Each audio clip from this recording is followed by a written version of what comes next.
Oke, kalau cloning udah belum? Oh belum ya, cloning ya? Belum ada ya? Oke. Kalau hewan sama manusia nanti perbanyakan vegetatifnya bisa pakai cloning. Sedangkan kalau tumbuhan pakai kultur jaringan tumbuhan. Oke, perhatikan. Oke, bedanya uniknya di sini adalah tadi presentasinya udah sangat bagus ya, sudah jelas sebenarnya ya. Ya, saya nggak ngerti kalian ngerti apa enggak, yang jelas kalau komentar masih bagus gitu ya. Bagus, jelas gitu. Ya, ya. Kultur jaringan tumbuhan tadi kalau kelompok kultur kayaknya sudah menguasai banget ya, sehingga nggak perlu nanya sama Mbak Google ya. Jadi kalau ada pertanyaan langsung bisa dijawab. Nah, bedanya adalah sel tumbuhan dengan sel manusia atau hewan berbeda. Ya, dia punya apa? Punya apa ini? Dinding sel. Oke ya. Ini punya dinding. Oke, dinding sel. Nah, selain dinding sel, dia pasti punya pintu sama jendela. Nah, pintu sama jendelanya ini namanya nokta. Nokta, oke? Lubang, oke? Nah, karena dia punya nokta, maka ada cairan yang di dalam sel ini dapat langsung berhubungan dengan sel yang lain. Ya, cairannya ini namanya plasmodesma. Plasmodesmata ya. Desmata. Oke? Karena dia punya plasmodesmata, maka dia punya sifat totipotensi tinggi. Totipotensi sangat tinggi. Artinya daya regenerasi sangat tinggi. Jadi satu sel tumbuhan kalau kita taruh di media agar-agar, medianya agar-agar ya, itu dia bisa menjadi satu tanaman utuh, keren. Kalau hewan sama manusia nggak bisa, misalnya sperma sama ovum ditaruh di botol gitu ya, jadi anak gitu ya, kan? Tetap aja kagak bisa aja. Tapi kalau tumbuhan sangat bisa. Jelas? Oke, perhatikan. Contohnya kenapa tidak semua tanaman, karena kultur jaringan ini adalah biayanya sangat tinggi, mahal banget ya, alatnya juga ratusan juta. Jadi nggak mungkin kalau semua tanaman kita kulturkan. Otomatis tanaman yang bagaimana yang kita kulturkan, yang punya daya jual, ya kan? Ya, misalnya waktu di kuliah dulu saya mengkulturkan daun tembakau, ya kan? Tadi contohnya ini kan wortel ya. Kalau ibu daun tembakau, dan dia harus pakai teknik suci, hama dan penyakit. Jadi nggak boleh ada virus sama bakteri. Oke? Semua yang dimasukkan ke dalam alat itu harus disemprot alkohol 70%. Jadi alatnya kotak itu, namanya laminar airflow. Kita nggak boleh pakai gelang, nggak boleh pakai cincin, nggak boleh pakai jam tangan, harus pakai sarung tangan, dan semua bahan nama alat sama tangan kita kalau dimasukkan ke dalam kotak itu harus disemprot alkohol 70%. Dan kita harus pakai masker, nggak boleh ngomong. Ya, banyak aturan bilang gitu ya, karena supaya tidak ada bakteri sama jamur. Oke, nah caranya yang pertama ya, misalkan ini adalah daun ya, daun yang akan kita kulturkan. Jadi boleh akar, boleh, batang, boleh. Kalaupun kamu bisa ngambil satu tumbuhan juga sangat boleh, tapi kan susah ya. Kita ngambil daun. Nah, daunnya itu disterilkannya dengan cara gimana? Ini api ya, Nek ya. Ini api. Apinya pakai spiritus biasa tuh ya, yang pernah kalian pakai tuh. Nah, terus ini daun dipegang. Kalau digini namanya dibakar. Nah, dilalui di atas api, teng gitu. Jadi nanti bakteri sama jamurnya mati kalau amun ada. Gitu ya, itu namanya sterilisasinya ya. Oke, nah kemudian daunnya kita potong-potong. Nah, potong-potong kecil-kecil ya. Daunnya kita potong-potong kecil-kecil. Nah, kita bikin medianya dulu. Medianya apa? Medianya ya dari botolnya harus yang bening ya, harus yang kelihatan ya. Jangan botol yang gelap. Jangan bisa ada saya masuk ya. Nah, kemudian medianya apa? Agar-agar. Agar-agar tahu agar-agar tahu kan? Ya, agar-agarnya jenisnya yang swallow. bukan salajepit ya, swallow ya, yang dia nggak suka Nutrijel. Kenapa? Kalau Nutrijel nanti akarnya guling gitu kan, nggak bisa paduh gitu ya. Nah, ini pakai agar-agar. Kemudian ditambah dengan apa? Nutrisi ya, nutrisi yang dibutuhkan oleh tumbuhan. Udah paketan, udah dipaket ya, nggak ditambah sama gula gitu ya. Kalau kita bikin agar-agar ya. Nah, bikinnya sama kayak kamu pernah bikin agar-agar?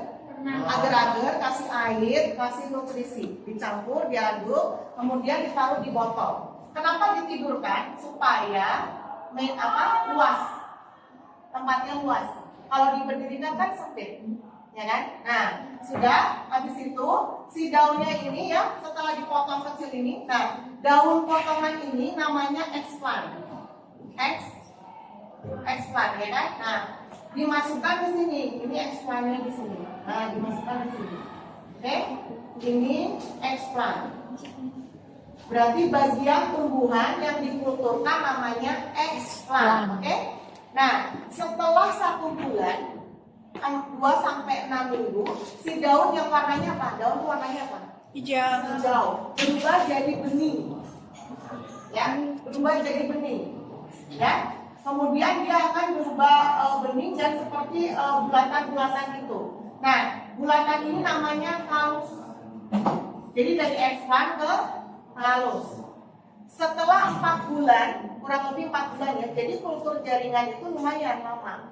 4 bulan ya, 4 bulan itu dia jadi ini satu tanaman utuh. Gitu. Jadi daunnya ini jadi tanaman utuh. Namanya apa? Plantet. Jadi tanamannya ada apa?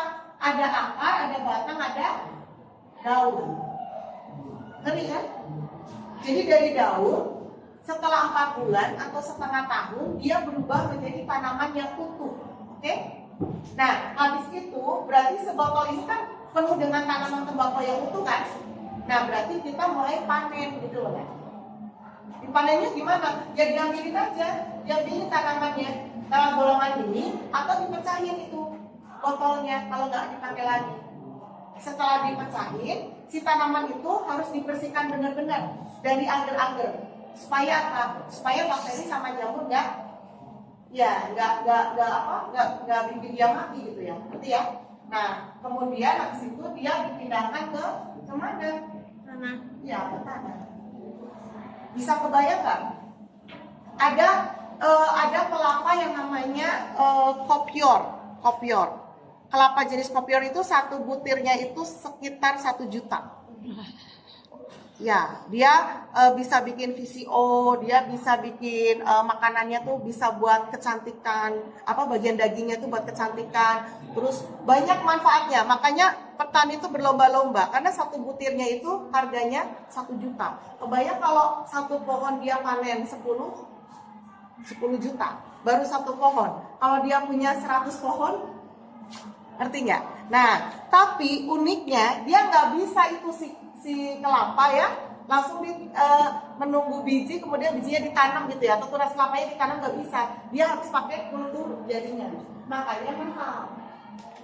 Itu ada jenis-jenis tertentu. Atau anggrek, pernah punya anggrek di rumah mungkin mama kamu punya? Kamu pernah lihat buah anggrek nggak? Karena apa? Karena nggak dikawinkan, jadi nggak bakal berbuah. Jadi kalau kamu pengen lihat buah anggrek, bunga dikawinin. Gimana caranya? Saya pernah nantang murid saya sampai bawa anggrek kesayangan mamahnya ke sekolah. Saya kawinin. Ternyata setelah 3 hari itu berhasil. Si bunganya langsung layu. Dia kena marah ya, karena bunga mawar yang dibawanya mahal. Jangan main-main saya bunga mawar ya. Itu kesayangan mama kamu soalnya. Pasti harganya ratusan ribu gitu ya. Dengan cueknya, Bu, tolong dong kawinin anggrek ini, sudah ya? Iya, kawinin, berhasil. Jadi si serbuk sarinya masukin itu ke putih. Harus telaten, karena harus dikawinin sama manusia.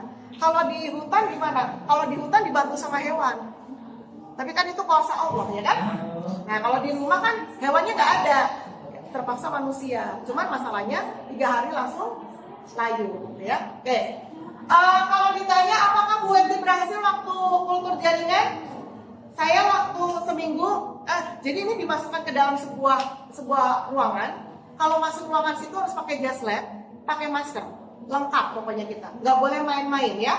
Nah ternyata setelah 2 minggu tanaman botol saya itu ada item-itemnya. Ternyata ada jamur dan bakteri. Kenapa gagal? Karena pada saat saya melaksanakan praktikum ada gosip yang harus saya sampaikan kepada teman saya. Jadi gosip itu nggak bisa ditunda gitu ya. Ternyata saya dinyatakan gagal. Dalam satu angkatan saya gagal sendiri, satu kelompok. Jadi dinyatakan keluar itu si botol ya. Dan teman saya 4 bulan nengok-nengok, saya nggak tahu nengok siapa gitu ya. Lihatin aja teman itu praktek ya. Jadi kalau dibilang kultur jaringan ini susah karena memang kita harus benar-benar suci hama dan penyakit ya. Kamu nggak capek? Mati aja. Ya, satu lagi ya tentang apa? Bayi tabung. Kalau tadi ada yang nanya, bayi tabung legal apa enggak? Sangat-sangat legal. Bahkan bestie saya di SMA Mantra itu dia kan 15 tahun gak punya anak ya. Akhirnya dia kemarin berhasil mengikuti bayi tabung ya. Dia cari bayi tabung yang paling murah di Bandung. Yang paling murah dia nemu di rumah sakit apa sih? Linggar Jati ada rumah sakit apa tuh yang dekat Santosa ya, sebelumnya